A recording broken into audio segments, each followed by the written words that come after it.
You're listening to WRUU-LP, Savannah, Georgia, 107.5 FM, WRUU.org. We are Savannah Soundings, community radio with global soul. Check, check, 1, 2. Look like a little country, some rock and roll and blues, 'cause we sure love playing for good people like you. Let me know if you can hear me. Check, check, 1, 2. Welcome to Music Local and Sustainable, the radio show that features discussions with and the music of local musicians. I am your host, Dave Lake. Tonight we have singer-songwriter Philip Wise in the studio. Philip has been writing songs for years, but now is being seen more around town. Welcome, Philip Wise. Thank you for having me, Dave. I appreciate it. Why don't we start with a song? All right. This first song is called The Moon, the Sun, and I. It's the first song I brought out to play at the open mics. The first song I actually felt was worthwhile that I had written. It's about my third song. It's about the journey that we're on in this life and trying to figure out where we're going, trying to enjoy the beauty of life around us because everything else is kind of unknown. The afterlife, this life, even what's coming next.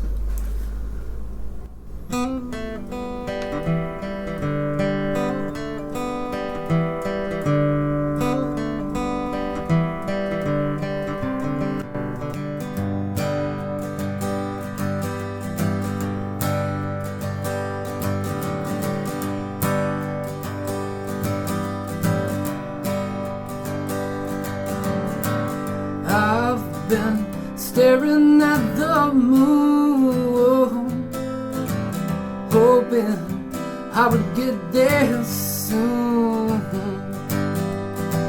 Traveling out here amongst these stars, I wonder how I ever really got this far. From the time I was a boy, I knew I'd make it up there someday to you. And when I get there, I will know who put me here, star of my own show.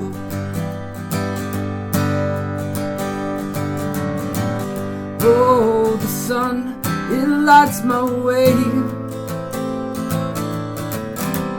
It's getting brighter with each new day, and it warms me to my bones. I hope that someday I could call this place my home. From the time I was a boy, I knew I'd make it up there someday to you. And when I get there, I will know who put me here, star of my own show.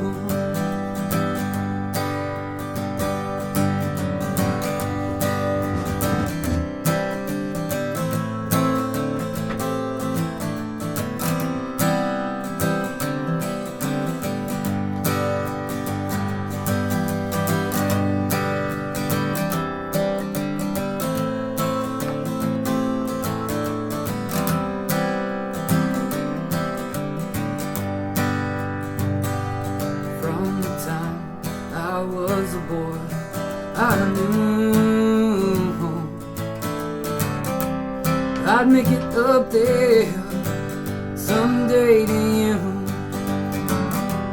And when I get there, I will know who put me here, star of my own show.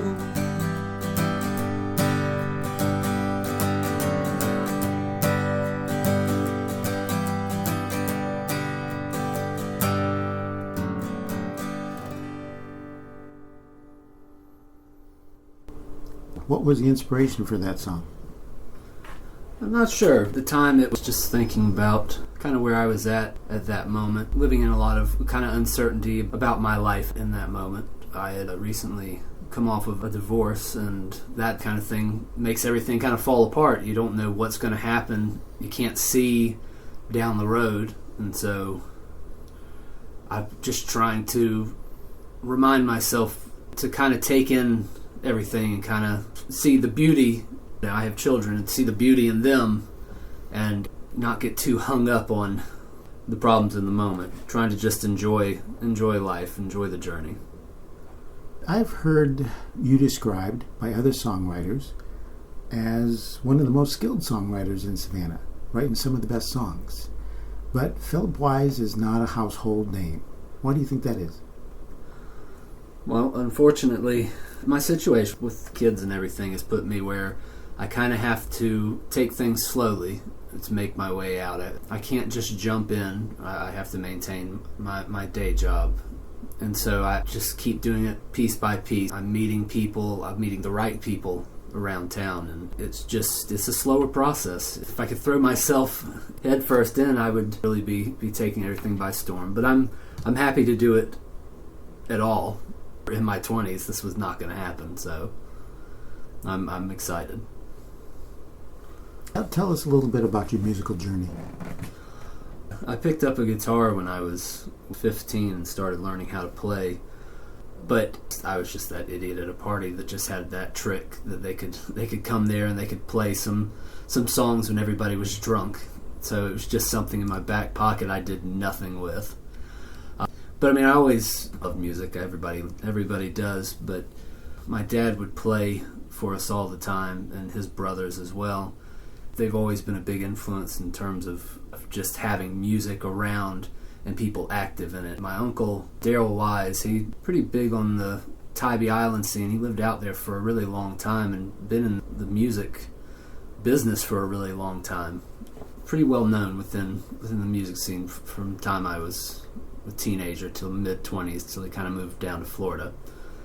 As far as playing now, I decided to re-pick up the guitar just a few years ago now. And first I thought, I'm going to take my second lease on life. I'm going to go out, I'm going to play cover songs at these places. That would be more exciting. That would be something to liven up my life. And then immediately I was like, oh no, I can't do this as well as a lot of other people are already doing it out here. And so I started trying to write a few songs. And after I had about 3 finished, I brought them out the open mics.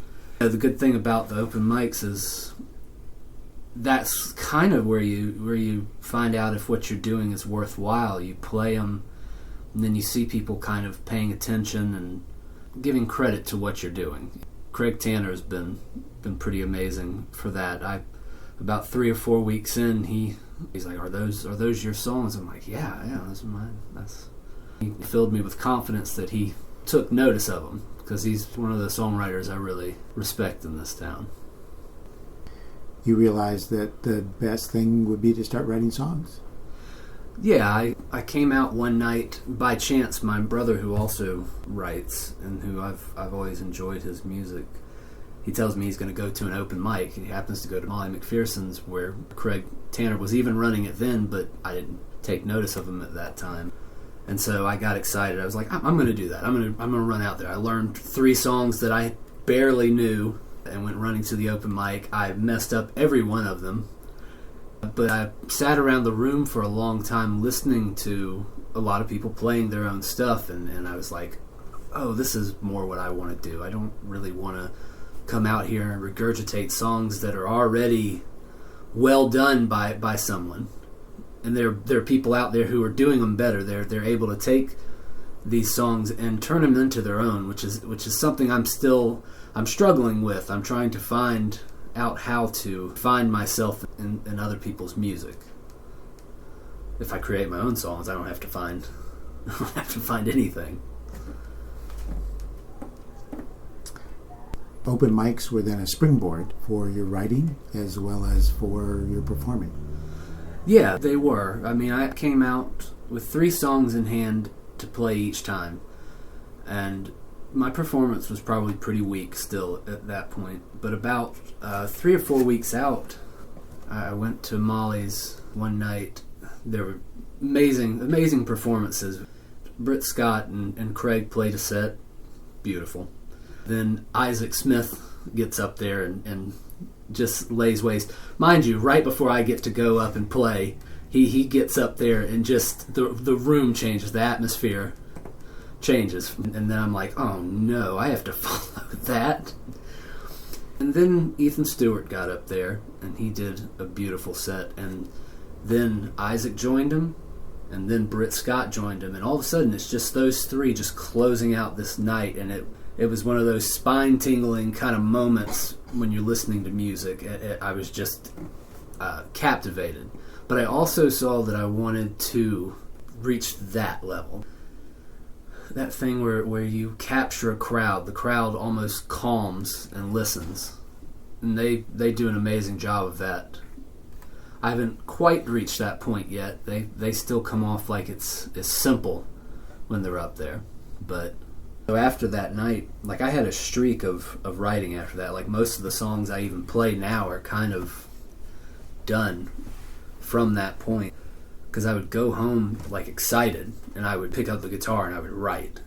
I can't even thank them enough, because I would keep going home just hyped from being out, and I would go write a song. I would probably wrote 7 or 8 songs, one each week. I would bring it out the next week and hammer it out at the open mic and work out the details of it there. And in fact, the first song I wrote right after that was a song. It's called Lost at Sea, but for me I call it Ouroboros, which is the snake eating its own tail, because the idea of the song is that music was kind of bringing me back from this brink of being down and out in life. And so every week I'd come out and I'd get excited from hearing people play. I'd go home and write a song, and it would just keep happening. It was just this pattern. And then to make it better, when I brought that song out the very next week, Craig Tanner sat down with me and joined me for the first time out there. He asked me if he could sit in and play, and so I mean that was exciting. Can you do that song? I can.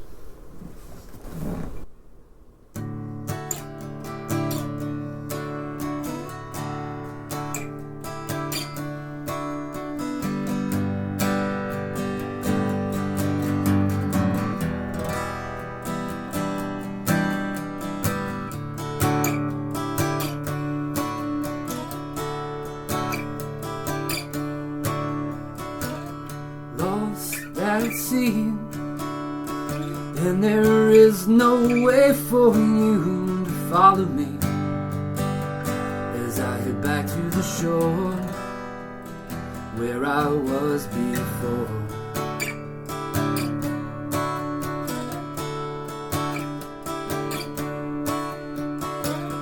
Drift for years, capsize, sinking, drowning in all of my fears.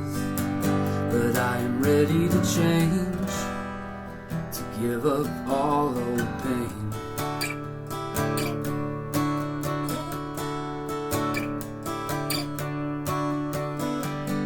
I'm on my way back home again to see all that I left behind.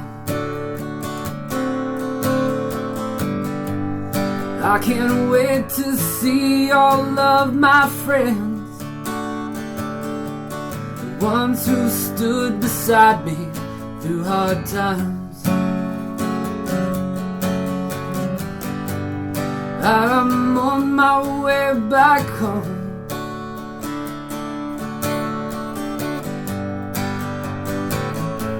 I'm going home.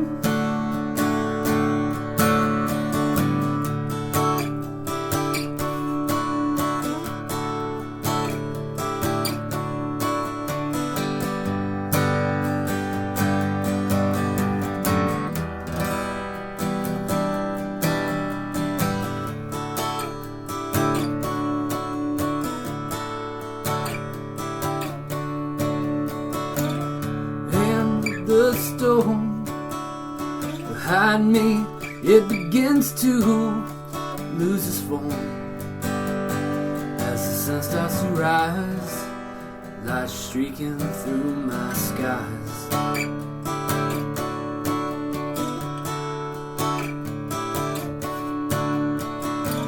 Skies so blue, now I know the direction I am going to.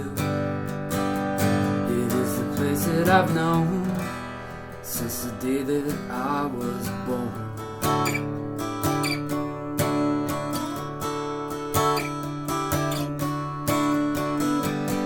I'm on my way back home again. See all that I left behind. I can't wait to see all of my friends, the ones who stood beside me through hard times. I'm on my way back home.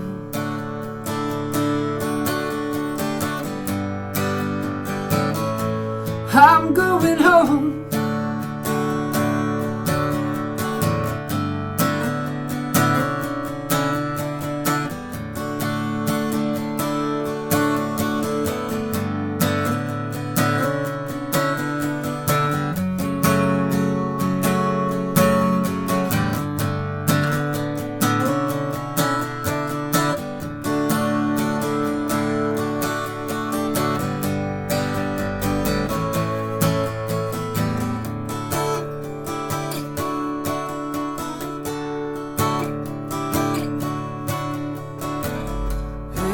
The storm behind me, it begins to lose its form as the sun starts to rise, light streaking through my skies.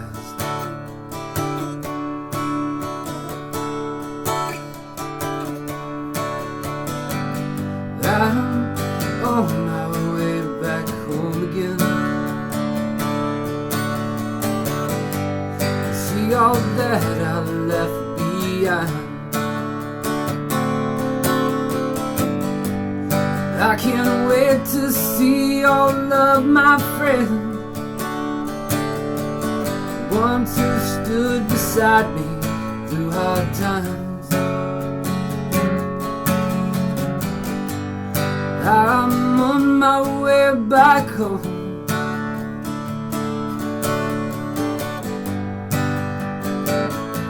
I'm going home.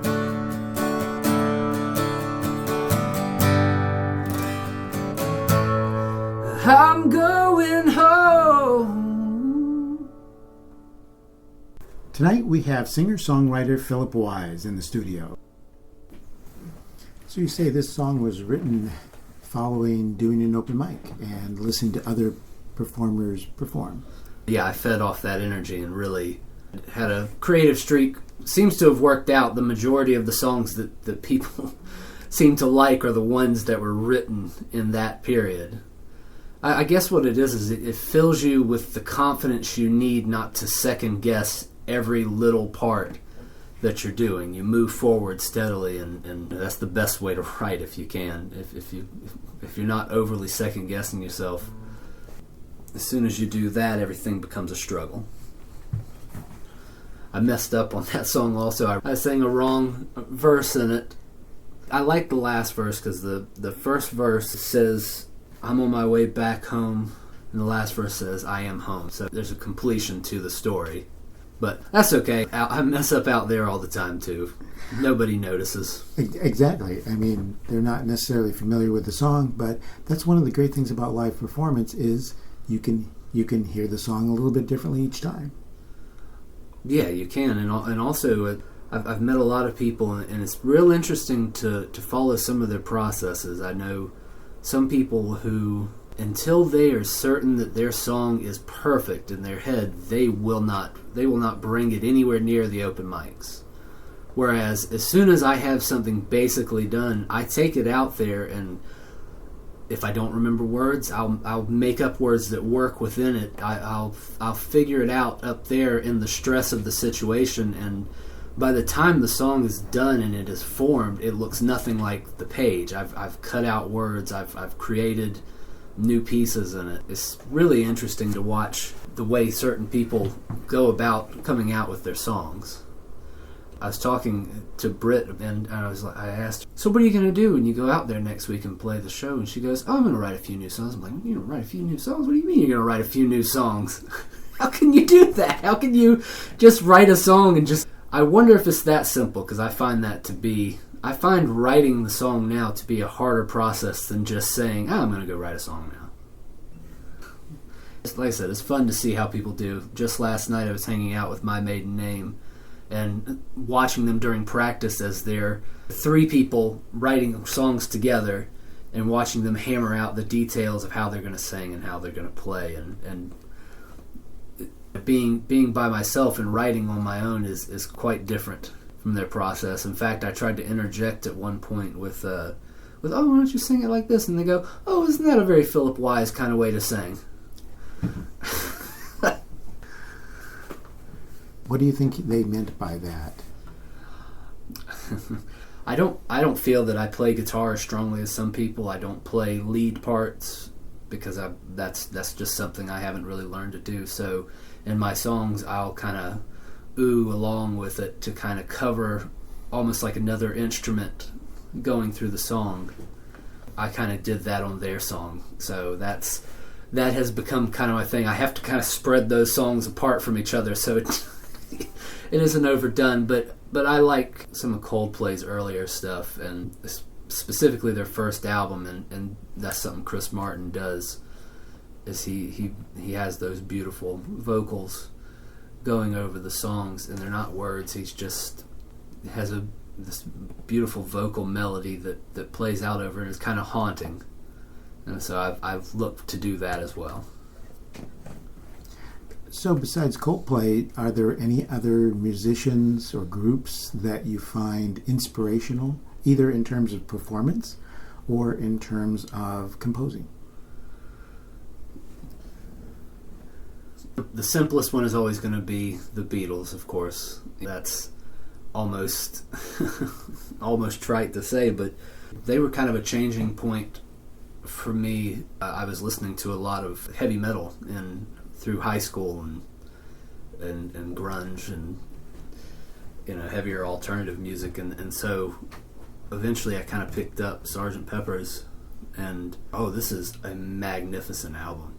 This is just incredible, and so start picking up all the albums. I mean, just that run from Rubber Soul to Abbey Road is almost perfect.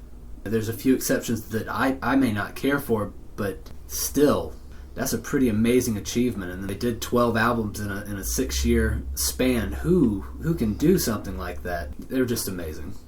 Once again, not news to anybody. They're just one of those bands.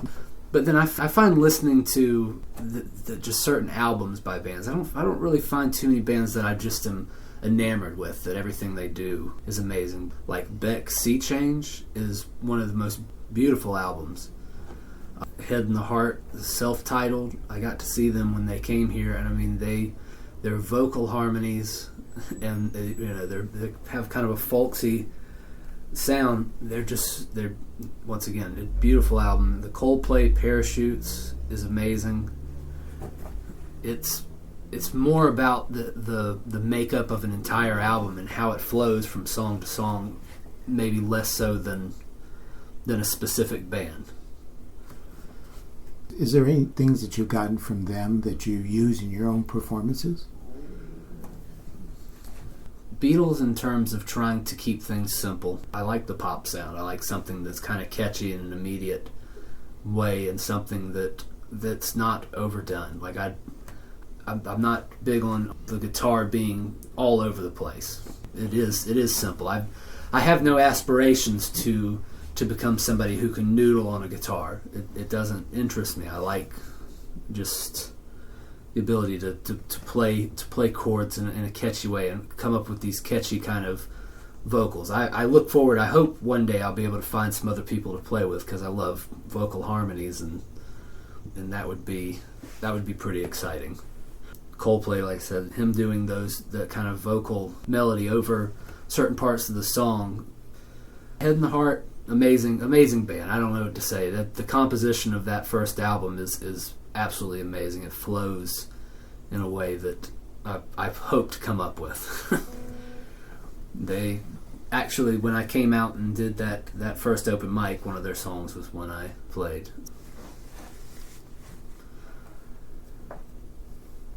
You are accumulating songs and you play them out. Have you thought of recording? I have. It's a hard process. I'm looking hopefully to record with Craig Tanner. He's offered and kind of pushed forward with me. But of course he's had his baby, and that's always a big change in someone's life, and so I'm trying to give him all the room in the world, and I hope that it manifests. For local artists, what he pulled off, not only with American Hologram but with Payne Bridges and his cousin Thomas Oliver, all their albums are really good.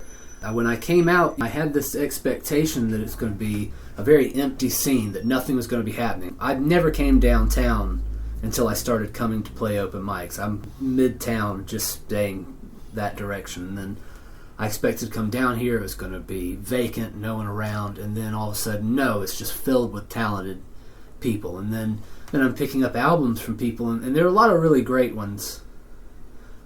But he is doing exactly what I would want.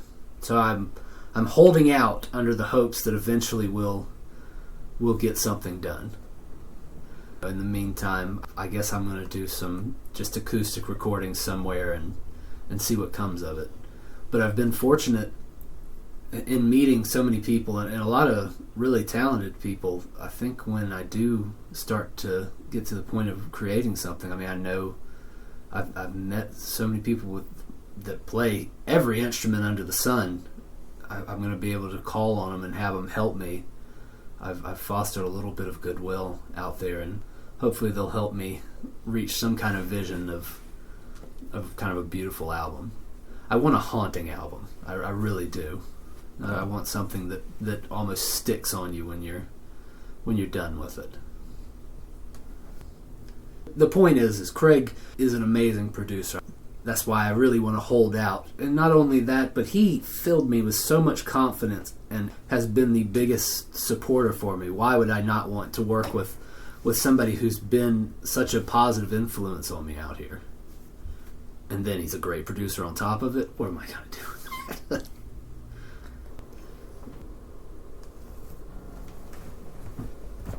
When I listen to your songs, I really want to listen to the lyrics because there's so much meaning in there.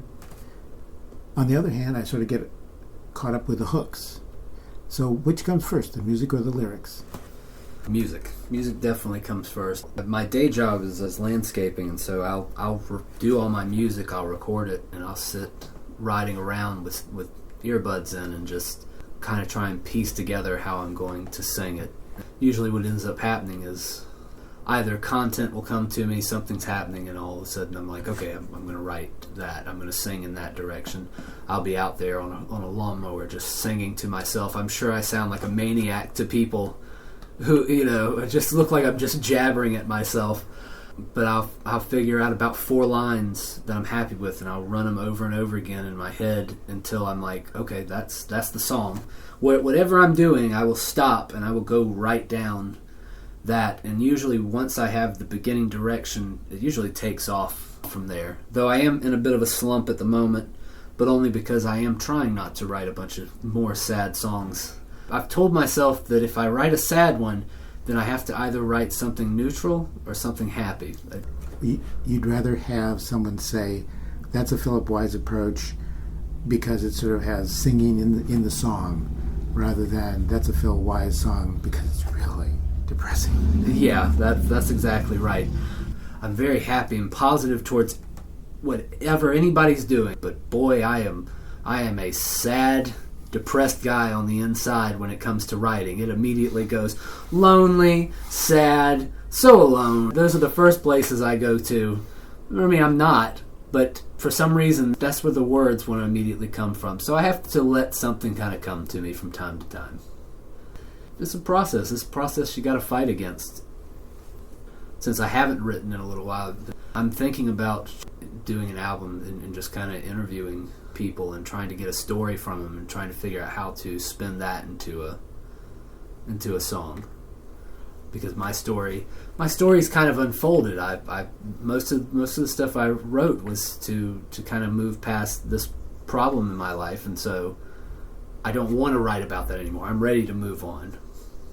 The voices in my head aren't ready to move on. They want to just keep singing about that. So I've got to figure out how to get to that next step. I've got about 11 songs I'm working on at one time, and none of them are done yet. So on interviewing people, maybe ask them about their most happy moment or happy moments in their lives. Yeah, that's what I'm thinking. And then I'll just title the album, These Are Not My Stories. Don't worry, guys. I didn't get happy all of a sudden. These are not my stories.